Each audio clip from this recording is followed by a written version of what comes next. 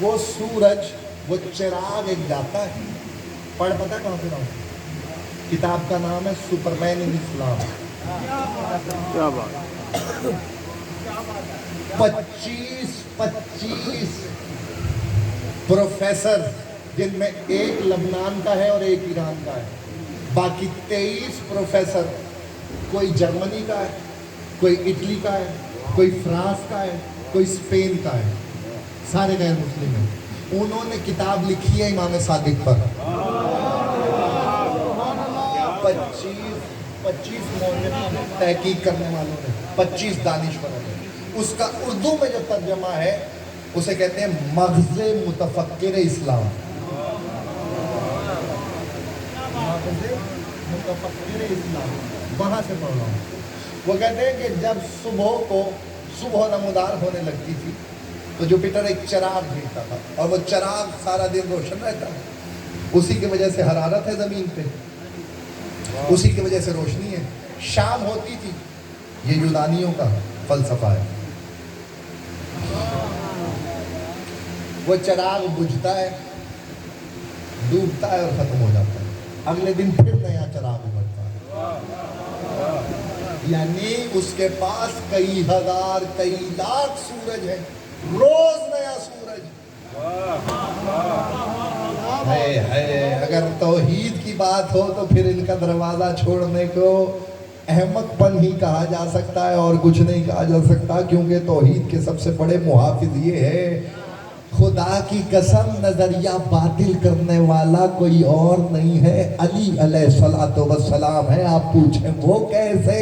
نہ علی, توجہ, بابل کی سرزمین پہ عراق, بابل کی سرزمین پہ علی کے گھوڑوں کے قدم تھے اور تیز دوڑتے ہوئے گھوڑوں میں ایسے میں جویریہ آیا قریب اور آ کے علی سے کہنے لگا, صحابی ہے امیر المومنین کا, اس نے کہا مولا نماز کا وقت ہو گیا ہے.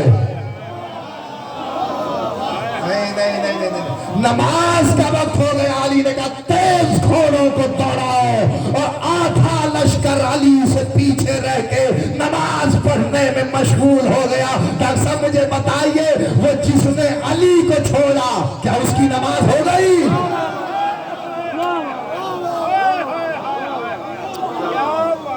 آدھا لشکر علی کو چھوڑ کے پیچھے رک گیا اور اس نے نماز قیام کیا اور نماز قائم کی اور نماز پڑھنے لگے.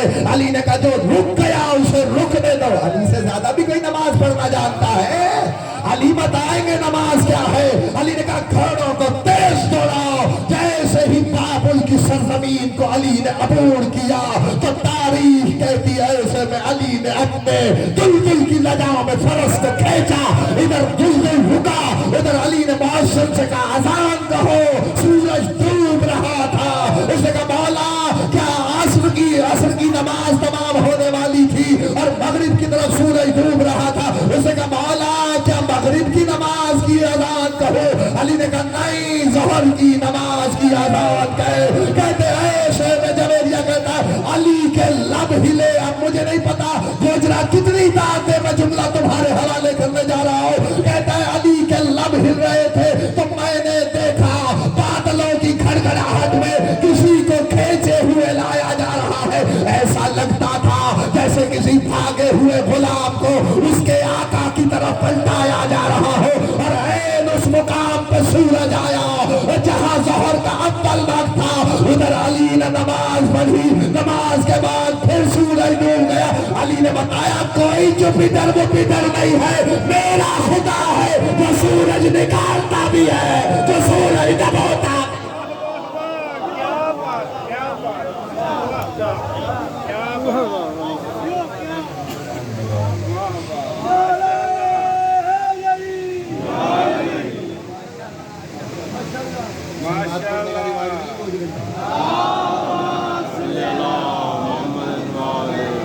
ایسی صلوات پڑھے صادق آل محمد فرماتے جن کا ذکر کر رہا ہوں, جو ہمارے ذکر میں کھلے دل سے صلوات بھیجتا ہے اس کے رزق میں کبھی کمی نہیں آ سکتی. اللہم صلی علی محمد و آل محمد. دو فکرے اور